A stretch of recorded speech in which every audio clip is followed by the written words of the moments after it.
Tonight on 60 Minutes, 4 Australian families discover the secret stories of Anzac. I couldn't even imagine thinking about getting off a boat with all of these other Australians.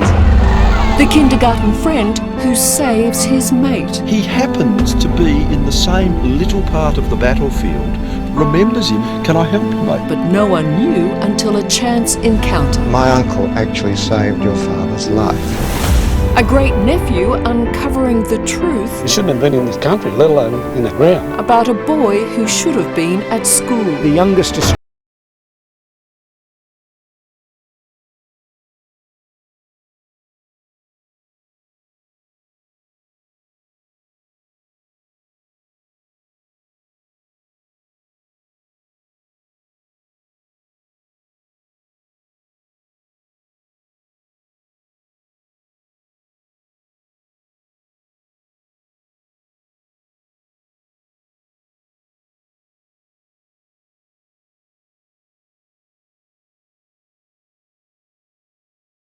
Come and meet your family.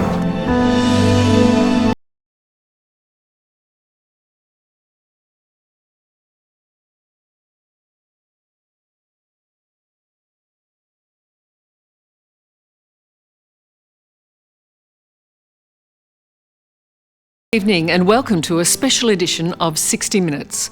Ashley Vines is like most other 21-year-old Aussie men. He loves his sport and has big dreams. Of course, a century ago, he would have been on his way to Gallipoli, which is exactly what his great-grandfather, Ashley Vines Sr. did. He would be in the second wave to land at Gallipoli on Anzac Day 1915. You'd think it's the sort of story that would have been well told down the family line. But for nearly a century, it was kept a secret until an incredible chance encounter.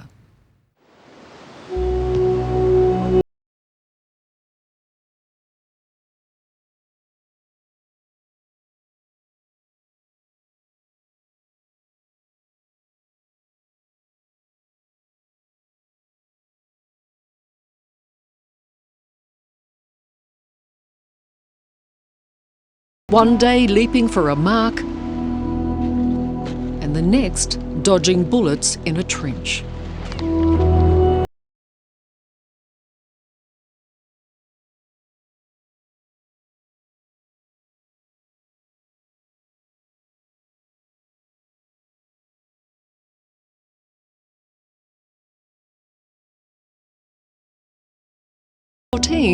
Ashley Sr. joined a special unit, the Public Schools Company.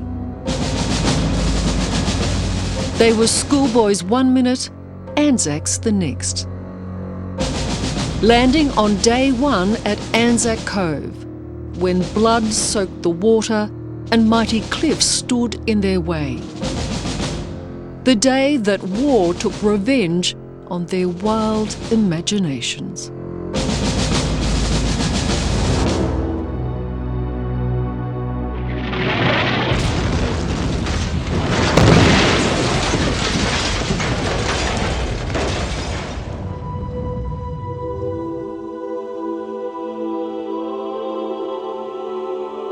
The Public Schools Company was actually a private schools company. Students from the elite schools of Victoria came together.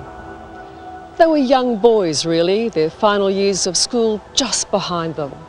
And it was a roll call of high achievers, school captains and duxers, prefects, cricket and football captains.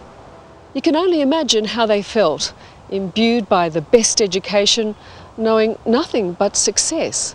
How could they not go and whip the enemy? He would have walked the same steps himself, and I find that rather remarkable. 4 generations of Vines boys went to Melbourne's Scotch College. Today, the 2 youngest, Ashley and his dad Richard, are on a mission to walk in the steps of the original Ashley Vines.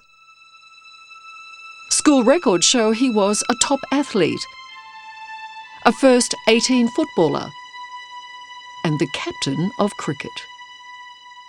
We subsequently found out that he was actually the vice captain of the school in 1910. Yeah. Exactly 100 years before I was announced as vice captain, which is That's amazing, yeah.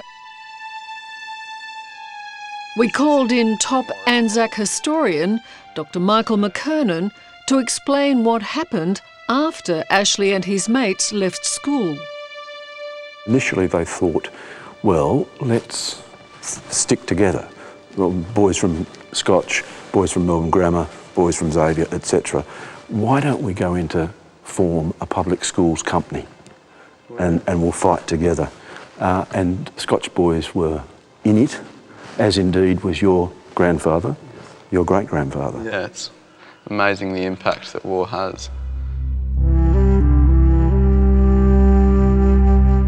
The impact was immediate.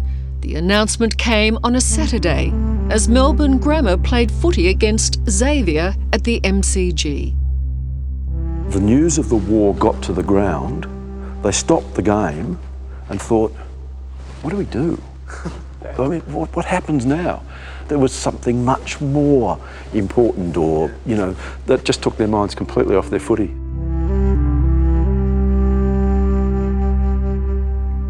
The public schools company numbered 119 men.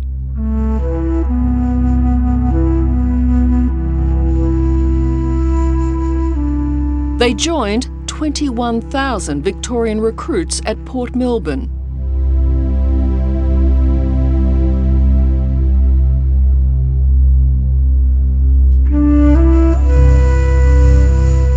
Today, the remnants of Prince's Pier rise like tombstones.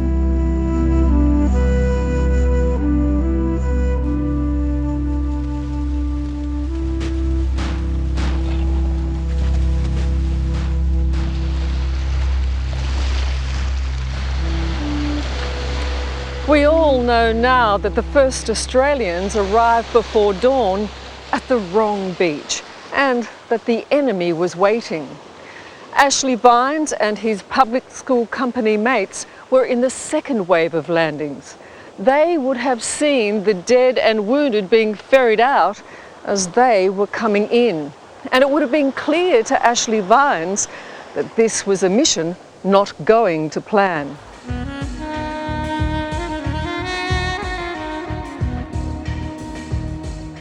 Ashley, you're not dissimilar to your great-granddad's age. Can you imagine what that must have been like? No, I can't really, to be honest. I couldn't even imagine, thinking about getting off a boat with all of these other Australians and almost facing certain death.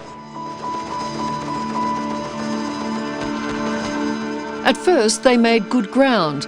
There were just 200 Turks trying to stop them. But their fate was probably sealed about 2 kilometres away from the fighting, in this little farming village.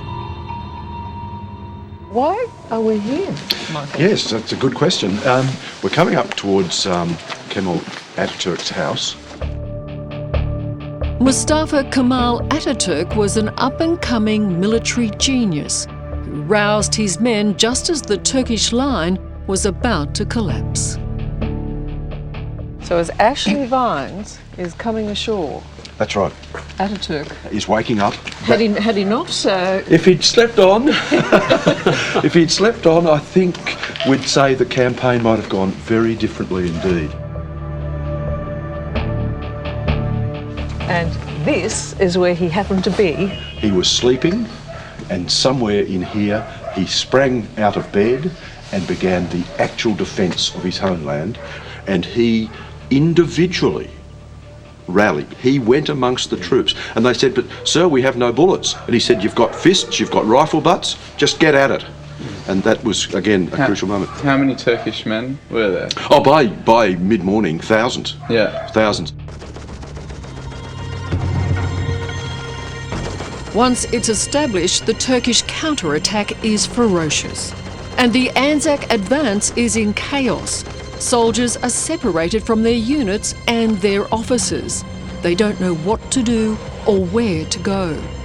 In the pandemonium, Ashley Vines, the elite sportsman from Melbourne, is shot.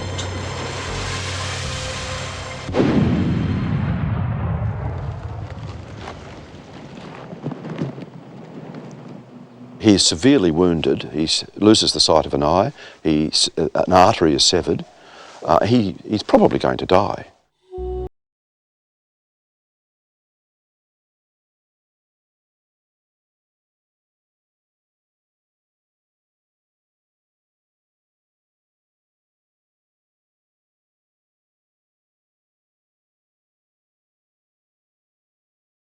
It's so coincidental, isn't it? He happens to be in the same little part of the battlefield, remembers him, recognises him. Oh, you must be Ashley Vines. Can I help you, mate? They're in the thick of battle.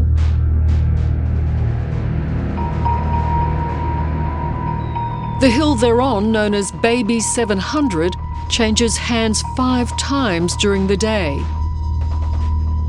And Alan Vowles, suffering wounds himself, begins hauling Ashley back down towards the beach.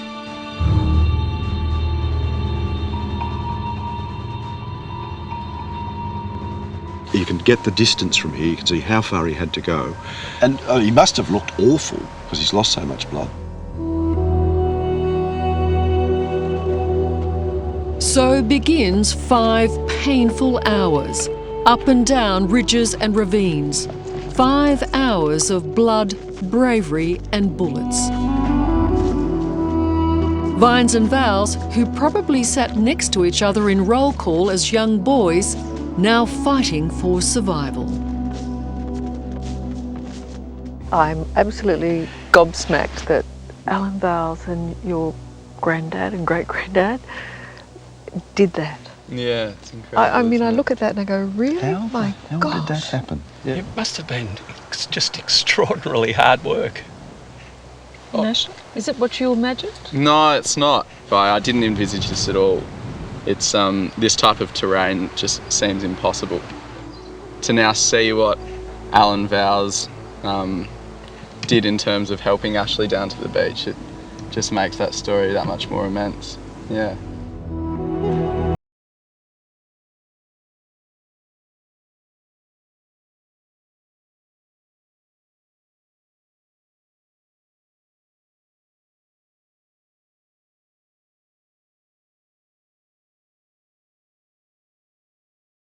There's an element of what I call serendipity about it. It's not quite coincidence. Here we are 100 years later and this story, Alan is, finally recognised for this.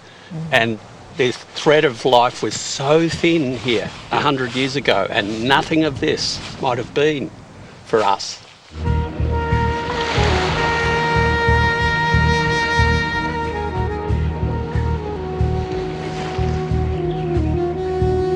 Ashley Vines survived his injuries. He returned to Melbourne, got a science degree and became a teacher. He never spoke of his time in Gallipoli, and he never told his family that he owed his life to another man. It wasn't until 90 years later that the Vines family heard of Alan Vowles. Robert. Richard. Good to see you, sir. It was another extraordinary coincidence. Alan Vowles had a nephew, Robert, and by chance he met Bob Vines, Ashley's son. They met at a party in 2004 and they got talking. And I said, his name wasn't Ashley, was it? Yes. And I said, and he wasn't blind in one eye, was he? And Bob said, yes, he was. He lost the sight of his eye in Gallipoli. So I then said, my uncle actually saved your father's life. so that was the moment, wasn't it? That's an extraordinary thing to say to somebody, isn't it? To Yes, deliver that message. That doesn't happen all that often, I suppose. No. One of the lost stories of Gallipoli finally made sense for Ashley's grandson and his great-grandson. But most importantly, his son.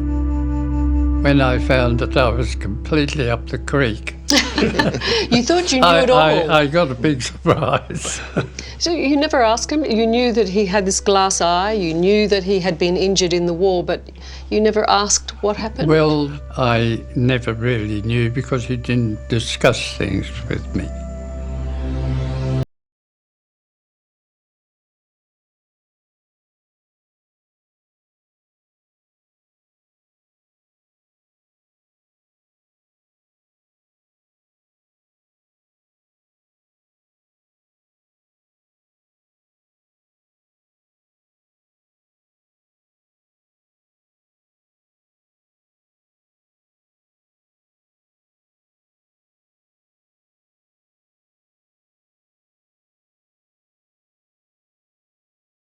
Made of individual stories. It's the collection of stories, and this is just one story.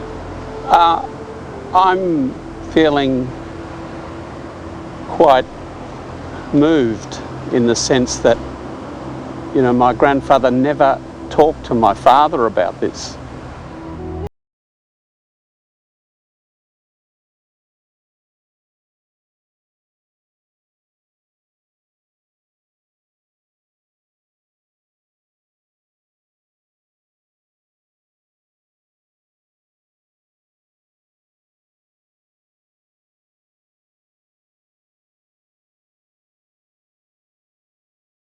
That you could do something as significant as this and not share it.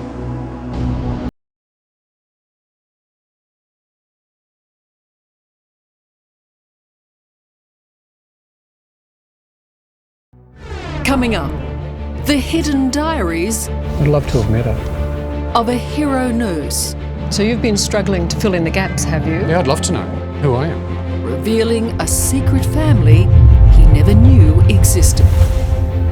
That's next on 60 Minutes.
Welcome back to 60 Minutes.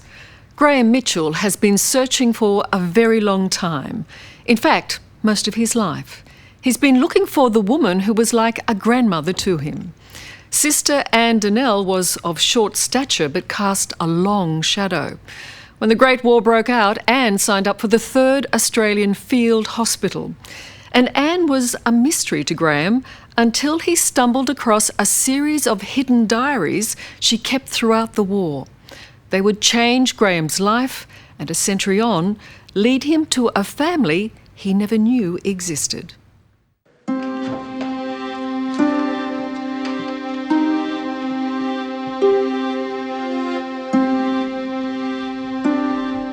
For decades, a dusty old box lay untouched in a house in Queensland. No one knew of the personal history it contained about the women of Gallipoli. What was in that dusty old box? A series of diaries. And I remember lifting the lid and looking at them and thinking, And then I started to read into them and I thought, wow, we've got some history here. And I got just that fraction excited about that.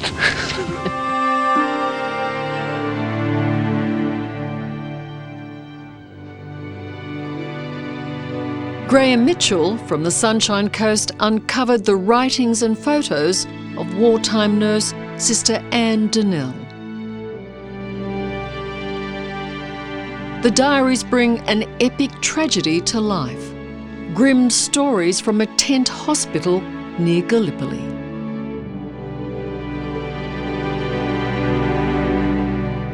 Must have been like finding treasure. Yeah, absolutely. Good treasure, good Australian treasure. Found a treasured Australian woman. And why were these diaries in your house? Well, she was effectively my grandmother.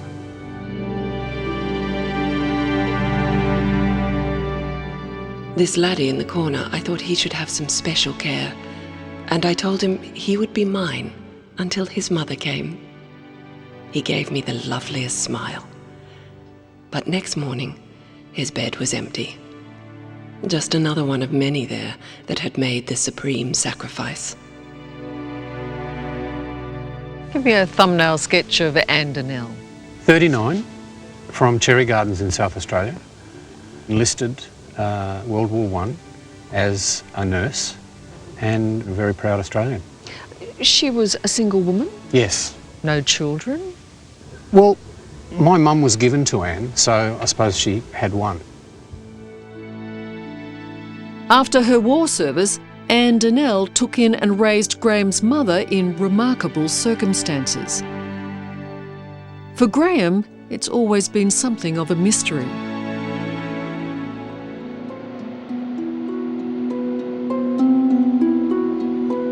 Now, he and his fiancée Jan will take the same journey Anne did from Fremantle a century ago.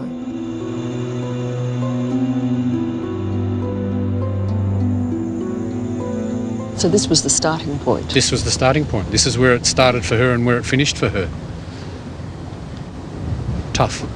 She made a point every night of trying to find the Southern Cross until she couldn't see it anymore. So she was definitely thinking of home.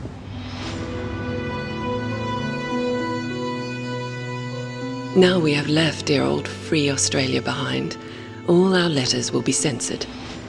Colonel Fiashi impressed on us the mission of our work. There was no such thing as states between us, just a united Oz unit going forth, ready to give our best for the Empire.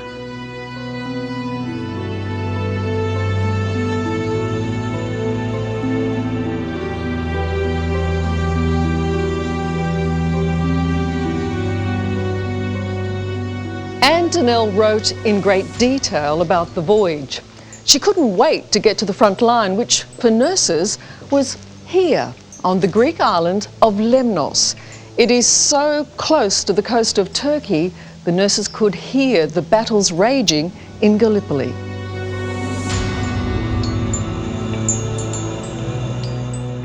So she must have walked. Yeah. This is exactly as it shows in the picture. It is still the same. Yeah. Like many Australians, Graham and Jan had never heard of Lemnos Island. Its harbour was the jumping-off point for soldiers going to Gallipoli, 50 kilometres away. They sought help from the Greek locals and used Anne's old photos to retrace her steps.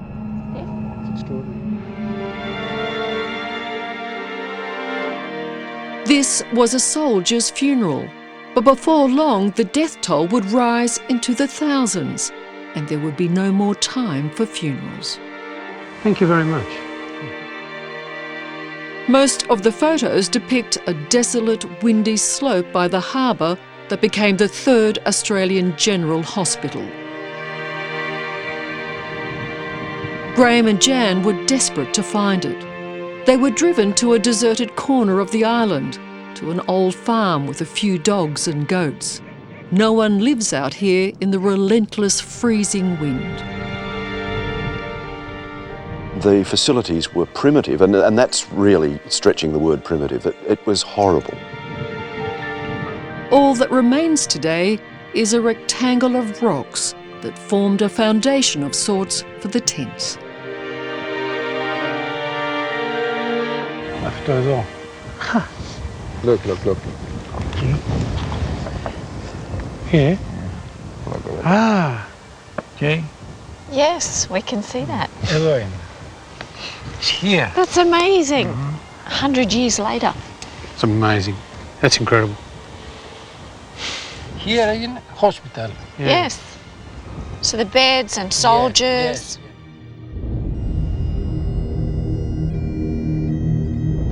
The nurses, about 40 women in all, were piped ashore in early August 1915. Historian Michael McKernan says they arrived to find very little was ready for them. Tents and equipment came weeks after they did.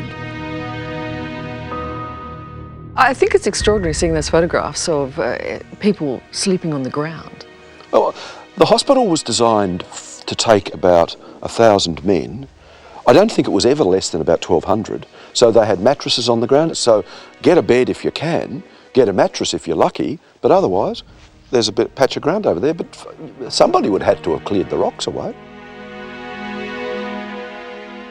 And there was never enough food. unless, that is, you were a British Army officer. Those officers who were not too far away were eating food that these nurses never got. Oh, yes.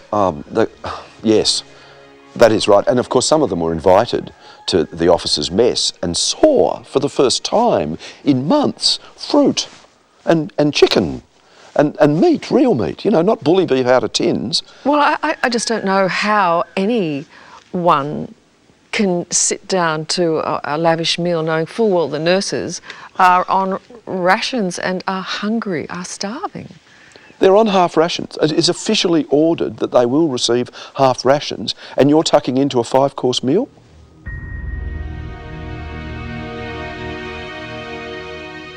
And yet, there's no sign of insubordination in these diaries. Just a stoic, factual account. The Anzac women forged the values of compassion, resilience and resolve. We all suffered with the cold terribly, and with all our warm clothing, we couldn't get warm. Personally, I shivered for 3 nights without sleep, and the chilblains, agony. My 2 small toes were frostbitten. Then in the daytime, most of us just hobbled about.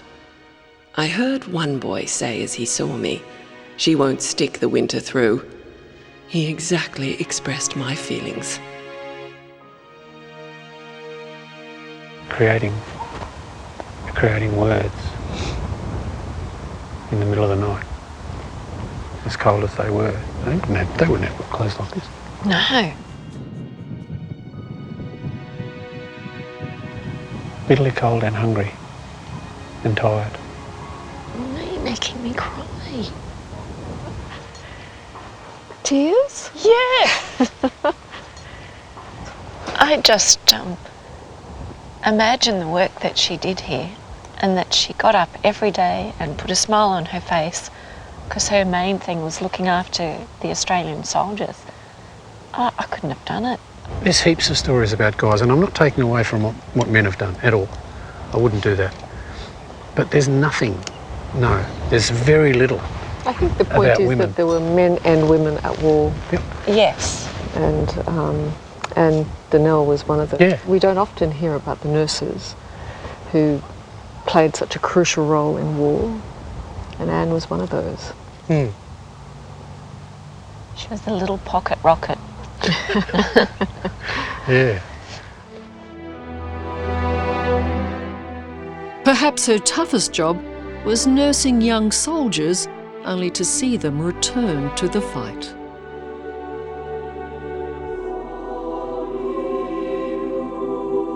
This morning, we heard the band playing. It was the 1st Brigade on its way back to Anzac after a rest. We sisters gather up all the cigarettes and chocolates and tins of food we can and throw them to the smiling faces as they march by. We all know how in their inner heart they dislike going back to all they remember there. It makes us feel terribly sad. She was a good woman. She was a good woman. Well, she's your grandmother, really. I know. I'd love to have met her. Well, I think you can almost say you have. I think, Liz Hayes, you got it right on the nose. I think I did.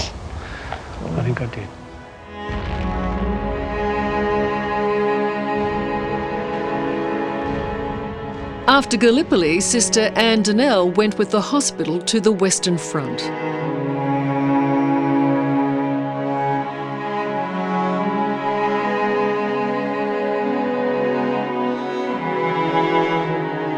Once back in Australia, you'd think she'd choose an easy life.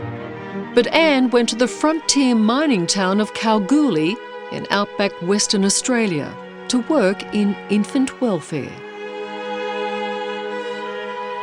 It's extraordinary. I mean, from Egypt to Lemnos, Kalgoorlie. She had love to give, and she wanted to give it to a child. Many children, in fact. And it turns out that one of the children that she would want to give love to is your mum. Yes, Yeah, and then a whole different story took off.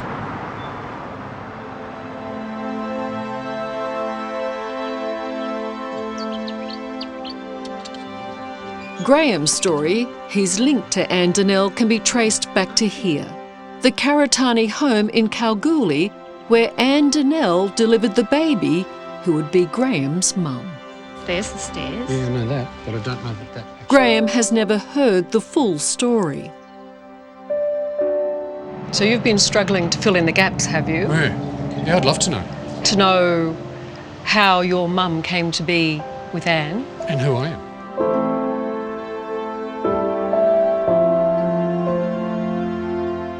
The story is that your mum came into Anne's hands because her mother, your grandmother, wasn't able to cope. She suffered severe postnatal depression. Oh. She was baby number 9. I know she was from a big family. And, Wow. and I think Anne's just simply, as a family friend, Was she? stepped up and saying, let me help you. What a woman. Yeah, exactly.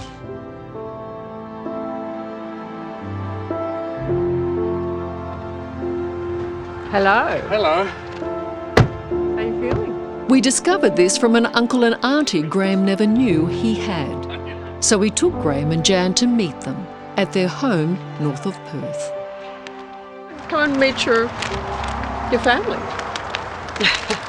Hello. Hello. Graham, How are this you? is your uncle, Horace. Hey, very pleased to meet you. And his wife, Margaret. Hello. How are you? Graham. Give me a hug. I've spoken to you on the phone. Does that fill in some gaps? Yeah, perhaps? massively. Hi. Lovely family. Oh, thank you. She's potentially changed your life. No potential about it, Liz. She's changed me for the better. I'm a better man for knowing her. Because?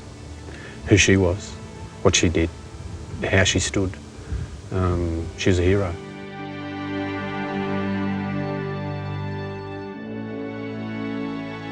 Goodbye, Lemnos. We take away many happy memories of you. I wouldn't have liked to have missed you, yet I have no desire to see you again.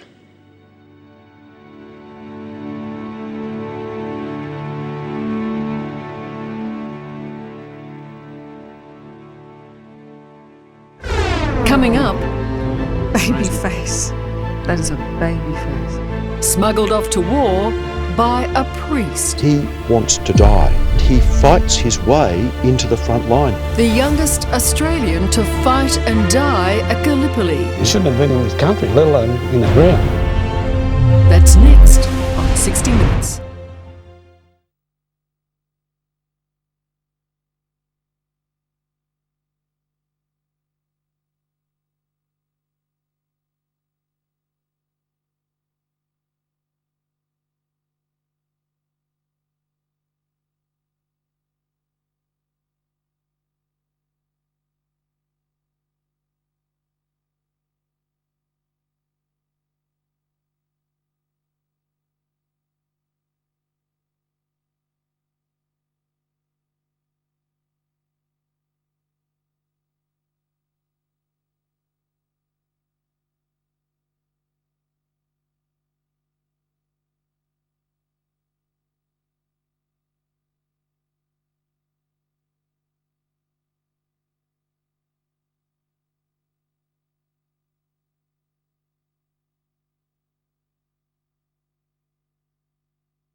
Welcome back. John Harris, Jack to his mates, was the youngest Australian to fight and die on Gallipoli. But incredibly, his story has never been told. At just 15, he took a rifle and bayonet and charged at the enemy in the notorious Battle of Lone Pine. How young Jack got to Gallipoli is a tale of trickery and a bit of skullduggery.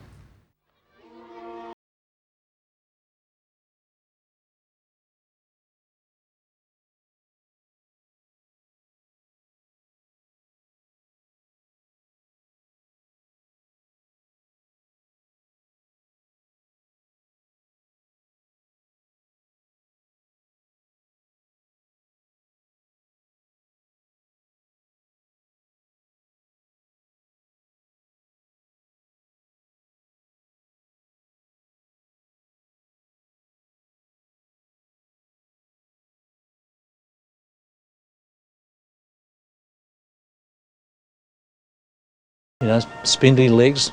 I mean, a 303 rifle with a bayonet fixed would have been taller than him.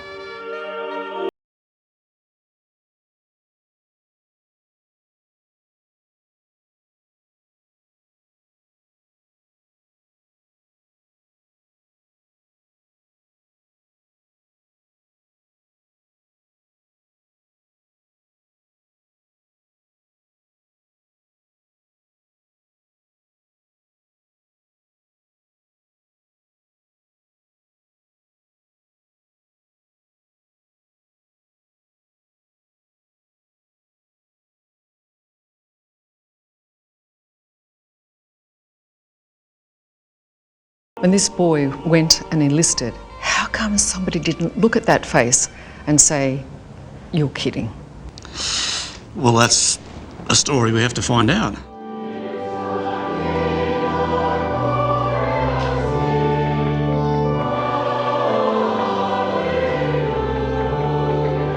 The story starts in Sydney's inner western suburbs, in Holy Trinity Anglican Church at Dulwich Hill.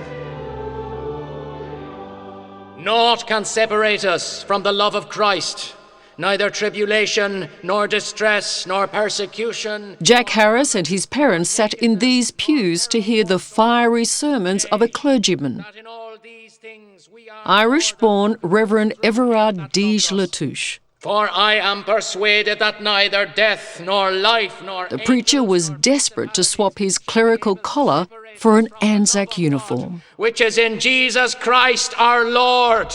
And he swept up young Jack in his holy crusade. Deege-Latouche saw the war more as a religious struggle between good and evil. He begged the Archbishop of Sydney to allow him to go and fight.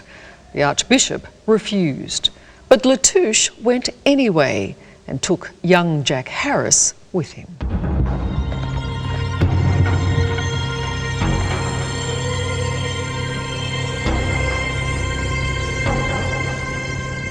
And so we have, amongst all of those older men, this kid who was so passionate about enlisting and fighting that he went and did it. He didn't just think about it or dream it, he actually did it.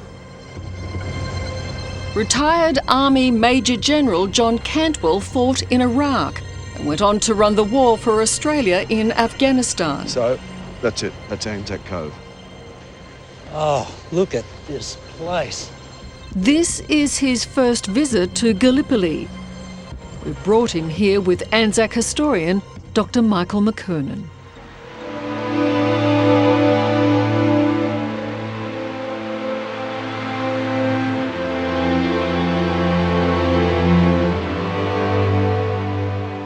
Almost every person who landed on this beach, they were under fire for the very first time in their life. They must have been petrified. Well, when I first encountered enemy fire, the instinct to go forward is what compels you.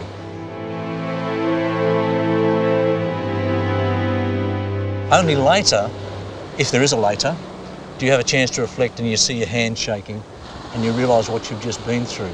Now, I'm a trained professional soldier. Well, these guys just amateurs. That's right.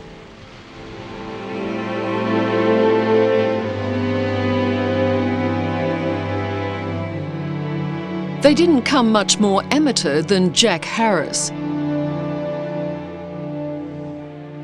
To enlist, he said he was 18. Remarkably, his father Alfred sanctioned the lie and signed his consent. And just 7 weeks later, 15-year-old Jack was on the front line.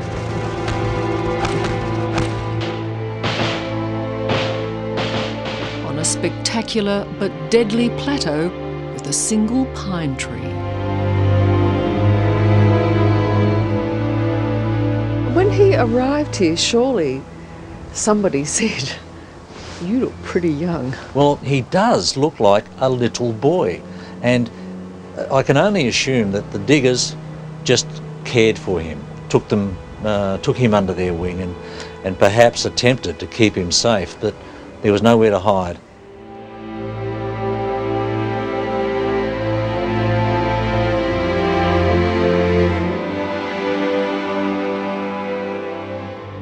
On August the 6th, just 12 hours after landing on the beach, young Jack Harris was up in the trenches. The man who'd had him under his spell, Dij Latouche, brought him here to Lone Pine. By 3:30 that afternoon, a barely pubescent 15-year-old was now in the thick of the most ferocious battle Australians have ever endured.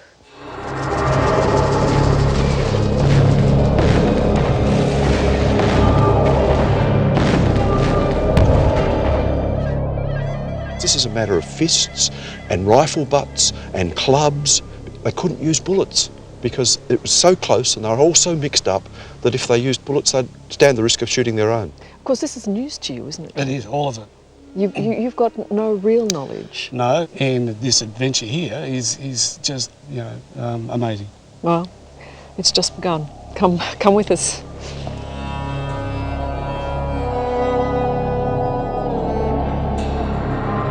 This is where David Cashin's great-uncle spent the final hours of his short life.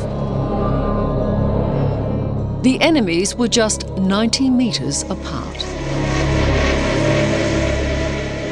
The Australians were in trenches behind the cemetery wall, just behind the cemetery wall at the back of the cemetery, and the Turkish trenches are on this side, where all those memorial tablets are.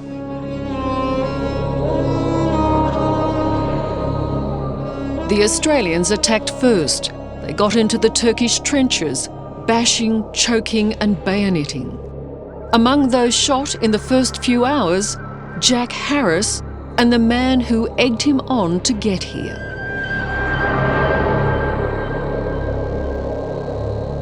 Even though Dij Latouche had written to Jack's mum and dad vowing to protect him, he took Jack to the front line on the very first day. I think this man was so determined to fight for God that he convinced the family that that was the right thing to do. But it gets worse, David. He fights his way into the front line. He insists that he and his men should be placed in it because he wants to die. Almost every man on the peninsula, the first instinct was survival. Nobody wanted to die, but this man did.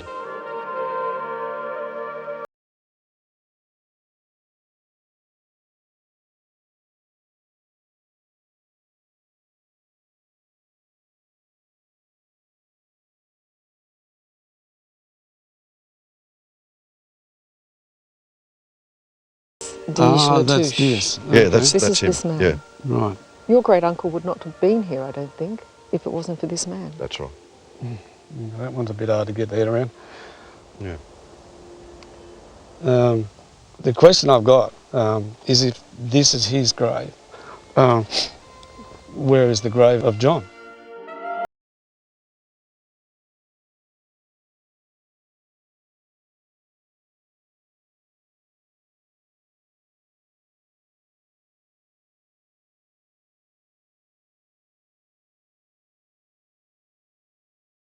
Over his fallen mates, stepping on his fallen mates because they were so thickly carpeted.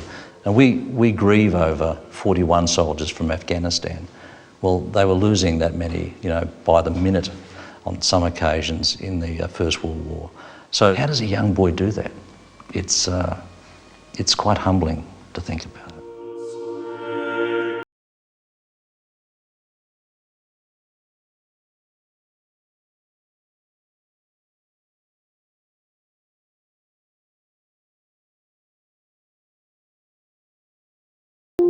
This, David, is your uncle. John August Emil. And you'll note that the tombstone, the headstone says that he's 18. Yeah. And that's a nice fiction, isn't it? Yes, it is a big fiction.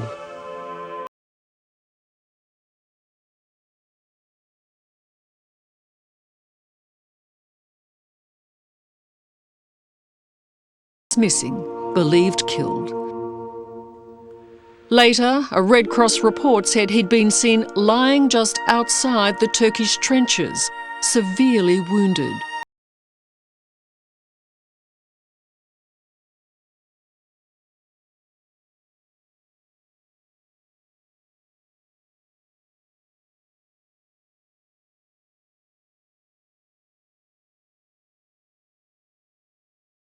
Can I ask you how you feel with all this knowledge that your great uncle is here and he died here?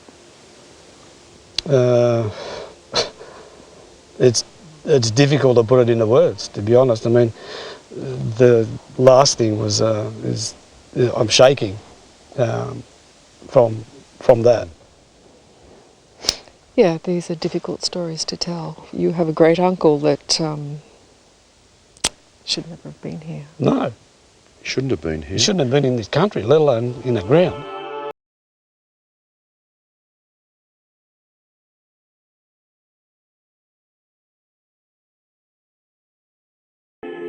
Well, you will be saying goodbye, but with greater knowledge. Well, I might be saying goodbye, but I'm taking a lot with me. A lot.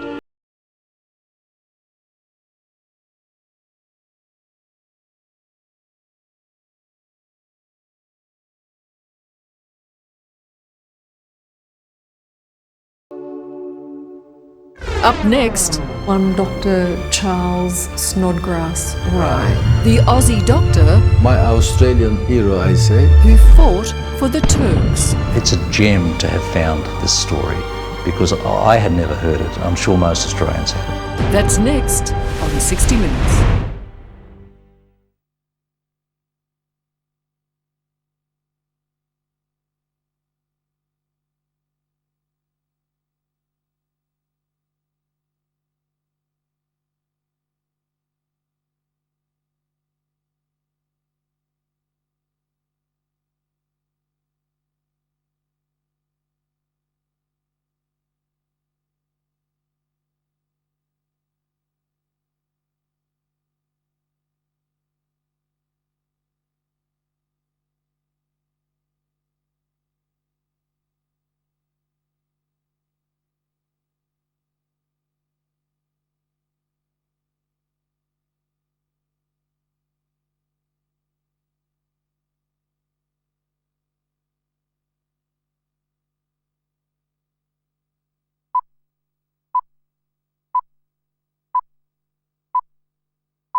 Welcome back to 60 Minutes.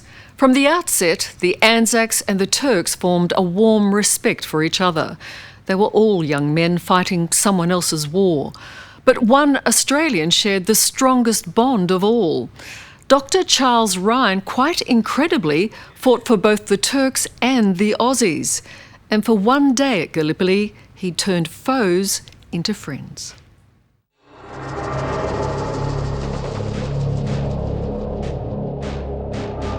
The Turks just kept attacking and attacking and attacking in waves that cost them thousands of lives in single battles.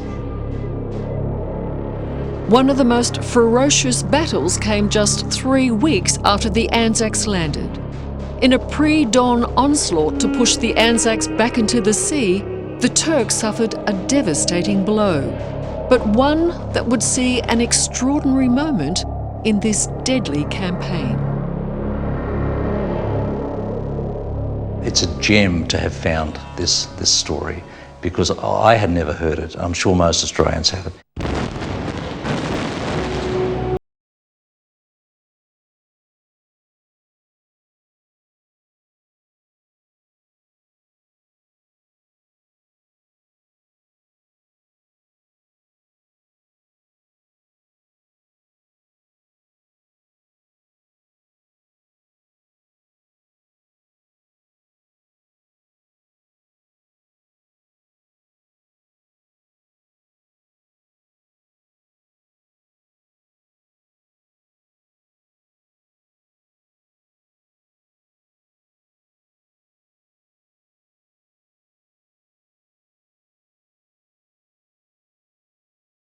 When the sun rose after the battle, no man's land was a carpet of dead and wounded.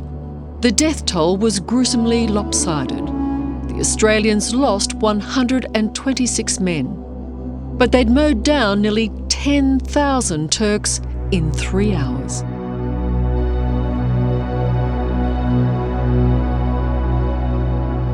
It's humbling, isn't it, to stand here? Yeah, it is. It's unbelievable.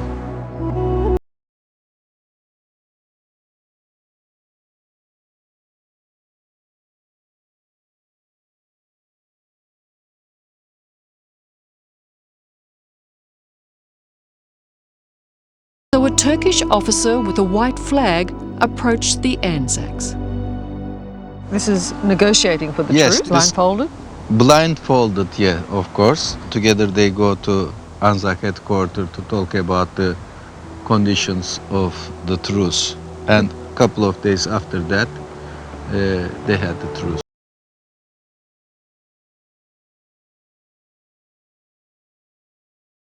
The firing stopped at 8 a.m.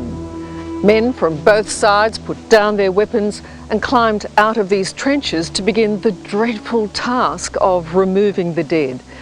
It was then that the Turks noticed something unusual about one of the Australians.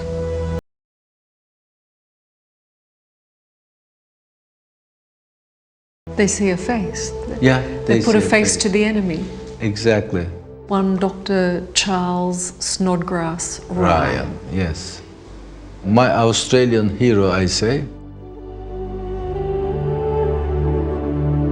Dr. Charles Ryan was a senior medical officer from Melbourne and a keen photographer. At 62, he stood out. But to the Turks, there was something even more extraordinary than his age. The Turkish war medals pinned to his chest. Dr. Ryan had actually served with the Turks 40 years earlier. In his youth, he had answered an advertisement in the newspaper. He was a doctor, he was studying in Europe, to go and fight with the Turks. And he did, and was very highly regarded. He showed great courage. That now largely forgotten war was the Turks fighting the Russians at Plevna in 1877. And now, in 1915, here he was, doing the same job as an Anzac surgeon, but sporting his Turkish medals. And then he goes back to war in his 60s to fight the Turks, who he had previously served alongside. And to have him sort of appear on this battlefield must have been a surreal moment for the Turks, who were initially suspicious that he had stolen these medals from a fallen Turk. But then their tremendous reaction when they discovered he was, in fact, their friend.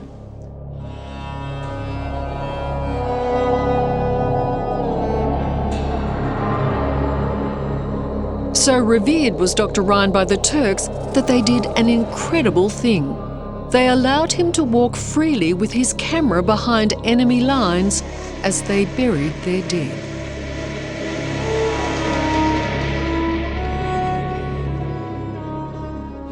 I find these are shocking photos. Oh, this is unbelievably shocking. Do you think that did change the perception by the Turkish soldiers of the Australians? Yeah, I think it did change for both sides.